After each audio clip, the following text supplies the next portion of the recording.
far from London, in Germany, in Berlin, to essentially divide Africa. I thought maybe I will start on that point so that we can sort of see how Congo is somehow relevant.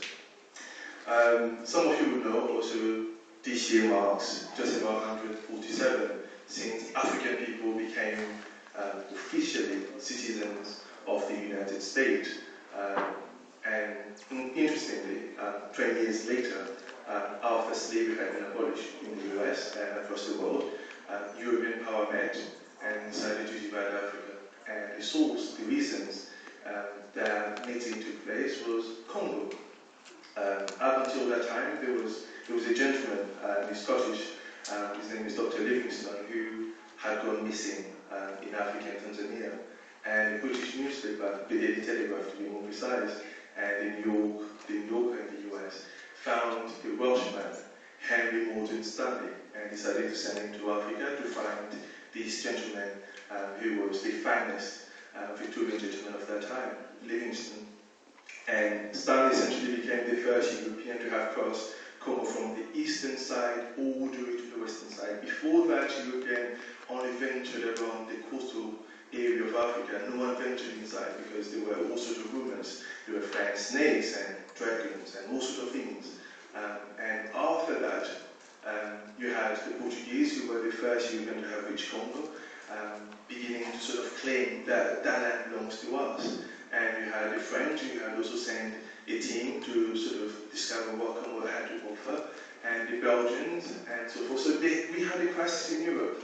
The crisis became so much that the German Chancellor, Bismarck, essentially invited all the 14 powers of Europe to meet and decide, okay, how are we going to solve this issue? And the decision was, let's divide Africa. And that conference was known in Germany as the Congo Conference. It's the conference about how to divide Congo. It has been said by philosophers and political activists that whoever controls Congo controls Africa, and whoever controls Africa essentially controls the world. And so Africa was divided, Congo was given to King Leopold II, and that's where all of us comes into the whole situations. Some of you will know also in the 1898, the world, Britain more precisely, invited bicycles, and the world needed rubber to make clearly tires for those bicycles. And at the time, the only forest in the world that had rubbers was the Congo forest.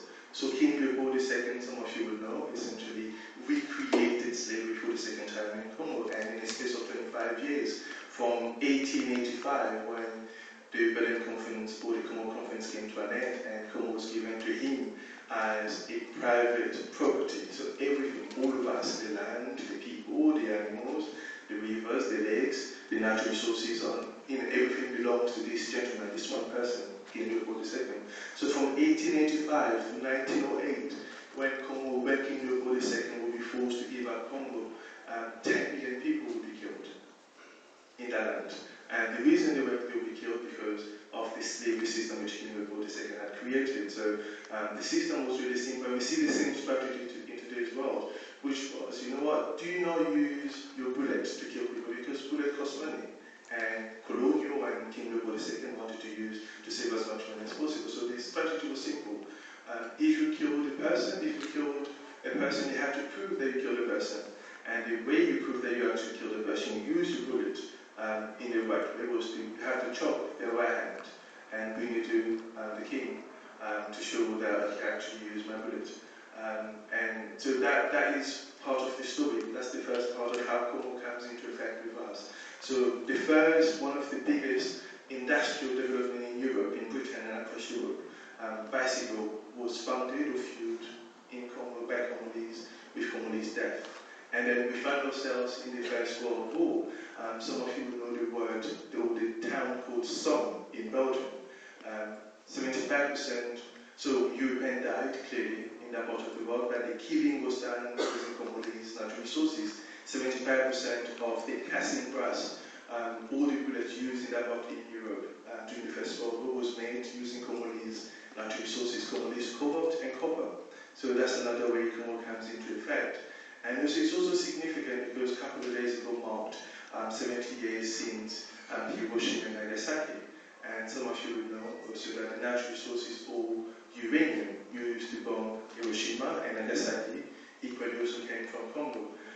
In fact, at the time before uranium was discovered in Congo, there were only 5 minerals or mines in the world that produce minerals or uraniums. And when the Congolese one was discovered, and again, for some reason, it was discovered by an Englishman, John Herbert, one was discovered, the Congolese one was said to be 80% purer. And as a result, all the other mines across the world, had to shut. And the Congolese uranium was so demanded, was so hugely in market, that in 1919, an ounce of uranium was being sold for £3 million, also $3 million. In 1990, an ounce, 3 million. Now, Hiroshima, the bomb that was dropped in Hiroshima was a smaller bomb, about 140 pounds, which had about 2,200 ounces of uranium.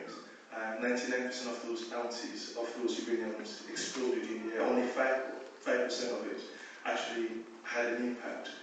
So that gives you an idea simply how Congo again comes into effect with Europeans. Now, in today's world, and this is one of the reasons we should really be concerned about this situation, there has been a war which has been going on, as Emma explained, partially because of natural resources, which things that makes our mobile phone vibrate, that makes our mobile phone essentially lighter, batteries and so forth. Without Congolese natural resources, we will not have mobile phones. That is a fact. Congo has 80% of the world reserve of cotton, which is used as your battery.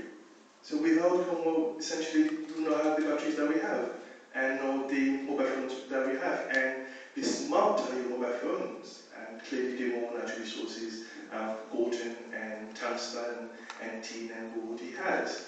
And what makes it really significant is this war has been funded by partially our British government and the French and the Americans. There is a gentleman, by the name of Paul Kagame. He's the president of Rwanda. He's arguably, he's been called the darling of the West. He receives more money from Britain than any other president or country in Africa. And this guy, from Rwanda, Paul Kagame, has been accused by the UN and Human Rights Watch and Amnesty International and many others of funding and arming and training militia gangs to go and loot natural resources in Congo. And it's really simple. Emma mentioned the way sort of women are raped, and the tactics, the same ways in which bullets were not used in killing the war, the second is the same way which bullets are not being used in today's world. Congo has the largest UN peacekeeping missions in the world. So if you go in a village and you kill people using guns and bombs, there is a chance the UN will know, there is a chance someone might call us in London and we will campaign and make a lot of noise.